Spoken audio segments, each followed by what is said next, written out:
Here to begin with a verse by Shantideva from the Guide to the Bodhisattva's Way of Life. He says that at this time, when we have a body, a life of leisure and endowments, which is so difficult to find, if we don't use this for our advantage or for the benefit of beings, then how again will we have this in the future, or what will we do in the future?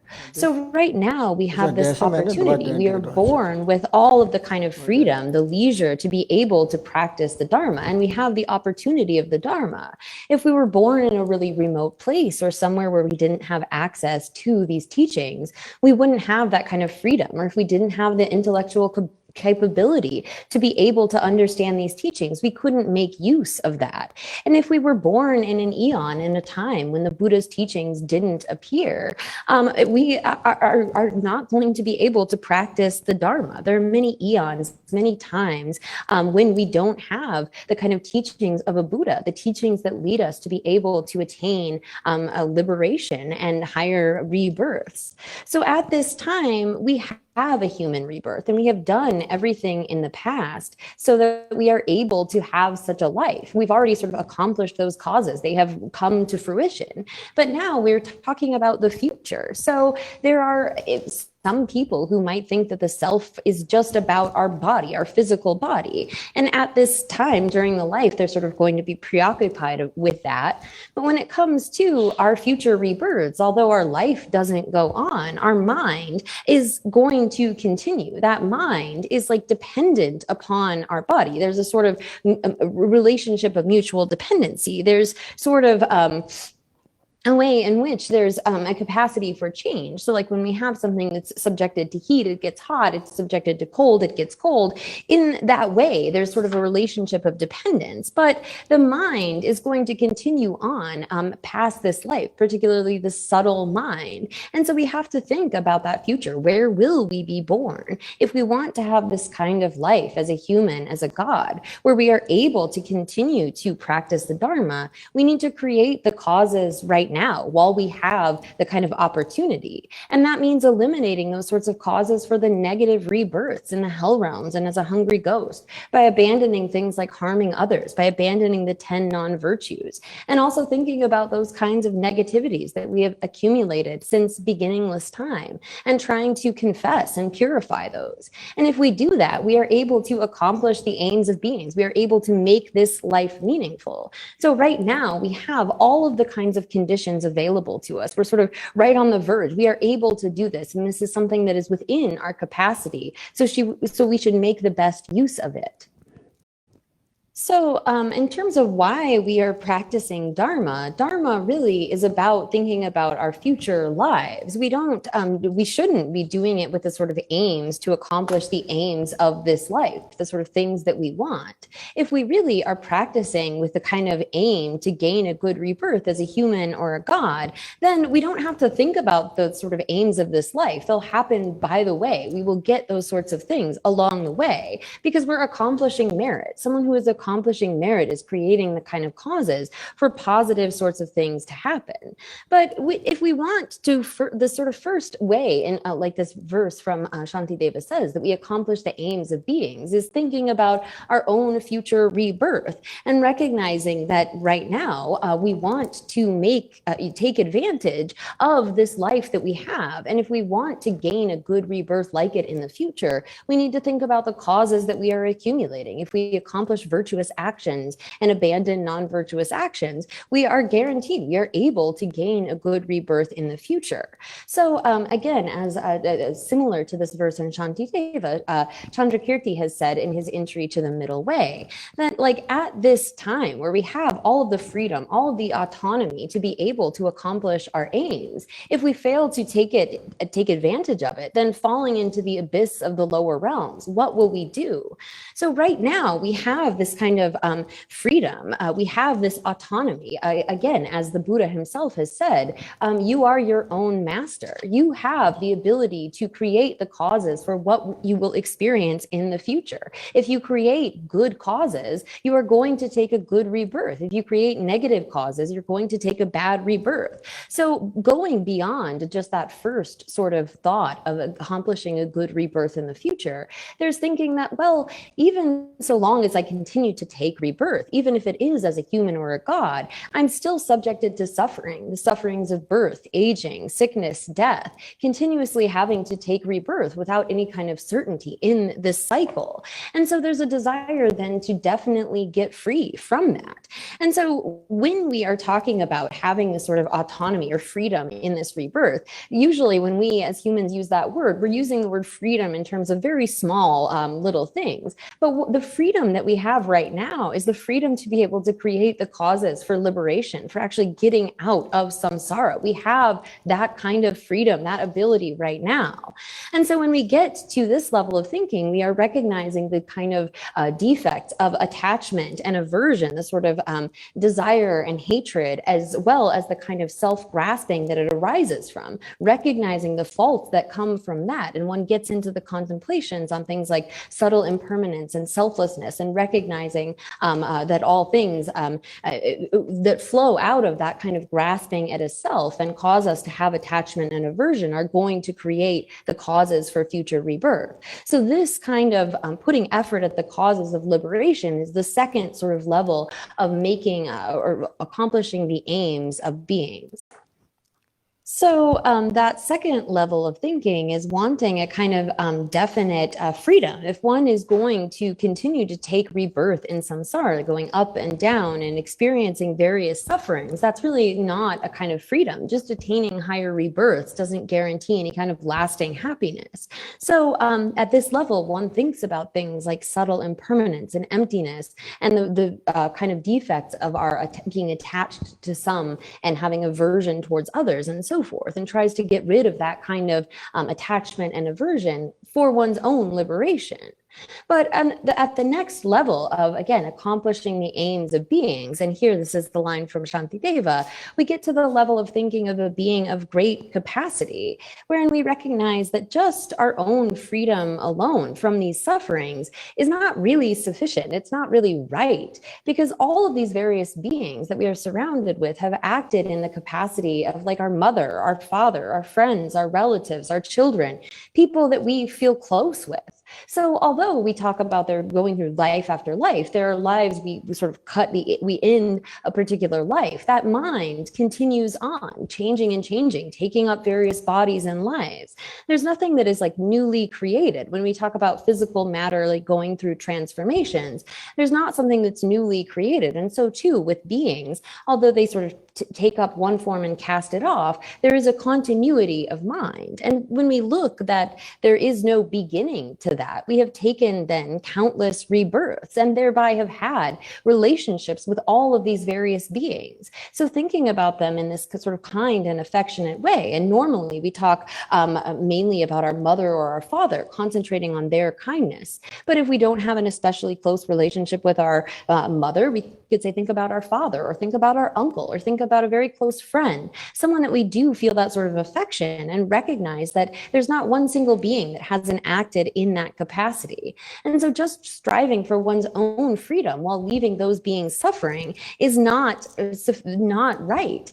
We then give rise to this wish to be able to free other sentient beings from their sufferings. And so right now, in our current capacity, we aren't really able to do much to free others, but we can make this as like a long-term goal, saying I want to attain Buddhahood, and I'm going to work toward that life after life by developing these various kinds of practices, acting in the way that a Buddha did until I myself become a Buddha. I become one who has removed all faults and developed all good qualities to their highest, one who is able then to affect the benefit of sentient beings to the highest capacity. So this is what we call the sort of Mahayana attitude, the attitude of a being of great capacity, of wanting to attain this state. And again, it doesn't really come through in our English. We go back to the Sanskrit, this term Buddha, we could say awakening awakened one. Those syllables, really, the sang refers to dispelling all sorts of faults, removing all kinds of obscurations. And the last syllable, ge, refers to the expansion, the development completely of all knowledge. And so it is with those qualities of having just gotten rid of all of those kinds of faults and developed all qualities that one is able to really benefit sentient beings. So we make prayers, we make the kind of aspiration to do this, but it's not something that we can do immediately. Like if we are, say, learning the letters, we might have this thought, oh, I want to become a great scholar. But you're not going to be a great scholar tomorrow. You need to first learn the alphabet and learn how to read. And so like that, we make this kind of aspiration to become a Buddha for the benefit of all sentient beings, but recognize that this is a process, that it takes time, lifetime after lifetime. So the root, the basis for the practice of Dharma is really this most basic practice of abandoning harming others. We give up things like killing and stealing and sexual misconduct and so forth because we recognize that when we do harmful things to others, they actually experience suffering. There's a recognition that other beings are not like rocks and trees or, inanimate objects, but when we cause a harm, when we kill somebody, it is extremely painful. It's an experience of suffering. And when we say protect life, they experience happiness. So this is the fundamental root or basis, is recognizing that other sentient beings feel happiness and feel suffering and wishing to avoid causing any sort of action, any kind of harm that would create suffering for others. And so this is really about having a sense of love and compassion for other sentient beings, that when we harm others, we know that it will create suffering. And so we try to stop from doing that. And we try to protect life and say, do virtuous actions, recognizing that this will bring other beings happiness. And so this is what leads into the kind of practice of a being of small capacity, of watching one's karma on the basis of recognizing that harm creates suffering and so forth. And then we get to sort of the being of middling capacity, wherein one again, is recognizing that all sentient beings have those kinds of feelings of suffering and happiness and wishing and not sort of distinguishing between them. There's also in that level of teachings on love and compassion. And then when one gets to the highest level, the Mahayana and the sort of being of great capacity, one is expanding that out completely to try to benefit beings as fully as possible based upon removing one's own faults and expanding one's wisdom and intelligence to be able to most fully benefit sentient beings, wishing to achieve for them or to place them in the highest state of definite happiness. And so again, this is something where the foundation of all of these practices of Dharma is based upon that very basic instinct of feeling love and compassion toward other sentient beings, the kind of love and compassion we feel toward our family, and recognizing that equally for all beings, and on the basis of that, taking up these various practices. So the root of Dharma, as I've said, that, as I've explained here for Buddhism, is really this fundamental recognition that others experience suffering and happiness from the various ways that we sort of treat them. And so there are some people who would say, and it gets a little bit confusing here with the word Dharma, I don't usually translate that as religion, who would say that, like, I'm not religious, in the sense that their understanding of what it means to be religious is accepting some kind of a creator, as many religions do, some sort of omnipotent deity or creator that creates all of the world. And then these sorts of questions arise, like, well, if this is an omnipotent creator, why would they create things that are bad or create suffering? If they have the power, why would they not just create everything good? And so there are those types that sort of push away from religion or say that they're not religious because they think it entails accepting accepting some kind of a creator. Whereas the Buddhists would say there is no such creator. We can't accept any kind of omnipotent kind of a figure that created the world and has that sort of power over it. But rather, as the Buddha himself has said, I'm teaching you the path that cuts this continuum of misery, that cuts the continuum of samsara. I came to teach you, but you are going to have to do it for yourself. So again, as we were saying before, the Buddha has said, you are your own master, and you can't sort of do this for anyone else. The Buddha came and taught us the kind of process of samsara, how certain causes will lead to certain results. And we ourselves have to actually make the effort. We have to put in the time and the effort. There is no one else who can do it for you. No one else can sort of be your master, nor can anyone else give you their results of actions. You have to make the effort. You have to do the action. And so we can't give away our results, but rather we experience the results that we create. And so this too is, the verse continues by saying that you too are your own witness. We are witness to what it is that we have done that is a positive action and what we have done that are negative actions. And it is on us to sort of examine if what we are doing is beneficial to others or harmful to others, and make the kind of effort to do less that is harmful, to do more that is sort of positive. And so there are those who might say they are like agnostic, or that they don't really believe in religion, but they actually could maybe see things as Buddhists do. There's not anything in Buddhism that says there needs to be a creator kind of a god or creator figure, but rather we are really our own masters and creators in terms of causes. And then there are those who might like say they're not religious because they don't accept past and future life. They would say that, well, there's nothing that we can point to beyond this life. Once this life ends, they don't see there being any sort of continuity. But Buddhists would say that our mind is not material. It's not going to be cut off in the way that our material body is, but rather the mind continues on. And based upon that kind of fact, we can posit the existence of past and future lives.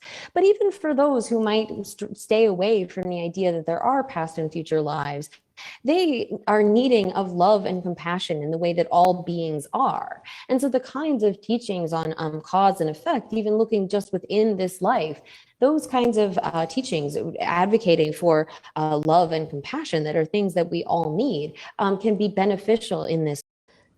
So generally, having knowledge, understanding this kind of introduction to Dharma is important.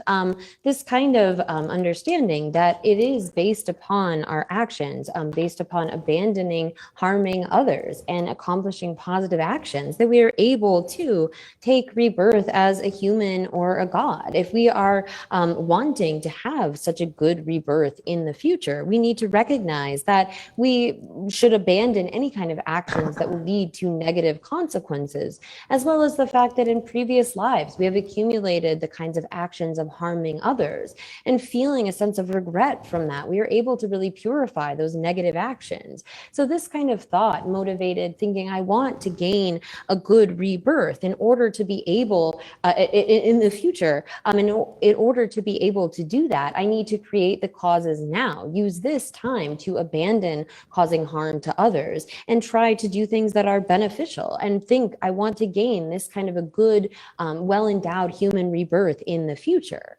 But then going beyond that, we see, well, even if one is to get this kind of rebirth in the future, that's still subject to suffering. Rather, if it would be better if we could have a kind of definite freedom from this cycle of taking rebirth. And in order to do that, we need to get rid of this thought of I, this strong grasping at a self and the kind of attachment to I and mine and aversion toward other that arises out of that causes us to then create the karma to be reborn in samsara. We need to get rid of this kind of dividing up into self and others. We should really see that we're all in the category of us, the us that wants to have happiness and doesn't want to suffer. And in that way, we strive to eliminate those kinds of minds and create create the causes for freedom from this cycle of suffering.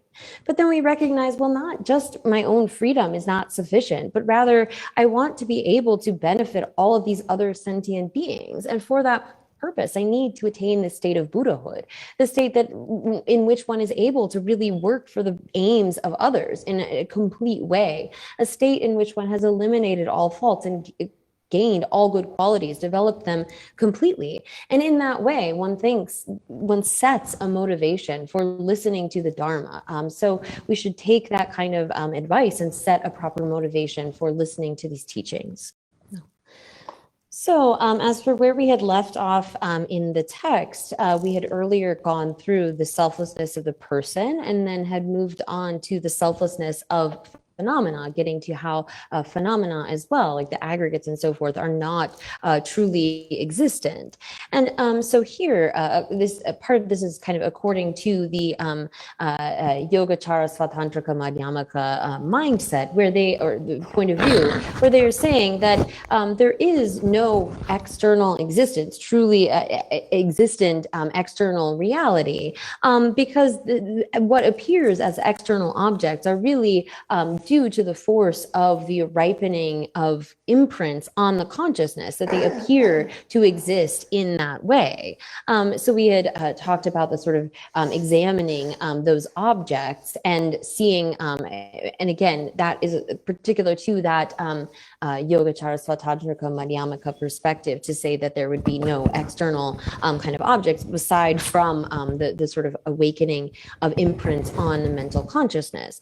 And here, then one, in the way we turn from that to in the text where it says, from the Heap of Jewels Sutra, O Kaishapa, when the mind is thoroughly sought, it cannot be found. What is not found cannot be perceived, and what is not perceived is neither past nor future nor present. So mind too, although it appears as though it had some kind of true existence, is not existent in the way that it appears. So in the way that like a magician might conjure up horses and elephants, they appear as being like real horses and elephants, but are in fact false, are just sort of illusions conjured up. So here we have gone through in talking about emptiness and explaining these various kinds of reasonings, like going through the sort of fourfold analysis, or if something is the same and different, and the fivefold analysis and the sevenfold analysis. And so there is a sort of danger of falling into this thinking of like, not coming to the proper kind of understanding. Thinking when we're explaining emptiness, it could sort of feel like, well, are we saying that there's nothing whatsoever? We talked about things not being ultimately existent, that like our aggregates and so forth, the self and the person don't have any sort of ultimate or inherent existence. And so here it's important to kind of get back to the understanding, as it's explained in many verses, but as Nagarjuna says, that whatever is dependently originated, that is explained as emptiness. So here it is, when we talk about the sort of way in which things exist, there is the coming together, the sort of accumulation of causes and conditions that are not that actual thing, but there's coming together. And due to that, there arises a basis of designation. And on the basis of designation, our mind puts a convention, puts a sort of label or a name on that. And that kind of sort of level of existence, of saying that, well, we can't talk about there being sort of an existence, an independent kind of existence from the side of the object without our sort of mentally designating it, merely being posited by thought and mind. But that does not mean that it is totally non-existent. It exists, conventionally speaking, as a mere designation. And so if we were to sort of search deeper within that basis of designation to try to find something that we can point to that like has that kind of existence as it seems to have, there's nothing that we can find like that. So we have to recognize that all phenomena are dependently originated in this way of not just being dependent upon causes and conditions, but rather when there is a particular basis of designation, something that is sort of like an accumulation, a coming together of things that appears to mind, we then make this like mental labeling, mentally designate that object. And that is the way in which it exists. That existence as a mere mental designation or merely designated by mind is sufficient for existence. So when it has that kind of dependent nature, we are not undermining or completely negating the existence of that thing, but rather it's having some kind of like inherent or real true existence. So when we have like a thought of I, or we think about something pleasant or unpleasant or enemy or something like that, we have this kind of sense of it existing as it appears to us, as though it had some sort of objective reality from its own side. And on the basis of that, we then generate attachment and aversion and all of these various kinds of afflictions. And so the way in which it actually exists is as merely designated by mind. It is empty of that kind of inherent establishment. And so when we talk about these verses where, like Nagarjuna says, that whatever is dependently originated, that is explained as emptiness, or where it continues to say that which is dependently designated, that is explained as the middle way. So here, there are these two extremes that we are trying to avoid, a kind of reified existence wherein there is some kind of inherent, real, true existence. And that is undermined by the fact that things are dependently originated, that they don't have that sort of existence from their own side. But it doesn't negate their existence completely, and that they exist as dependent designations. So this is the kind of middle way. There is no sort of autonomous, real, true existence, but there are things that appear to mind, and they are designated by mind conventionally. And that kind of existence can't be completely negated or undermined. So when we investigate emptiness, there is difficulty to this. It takes sort of energy.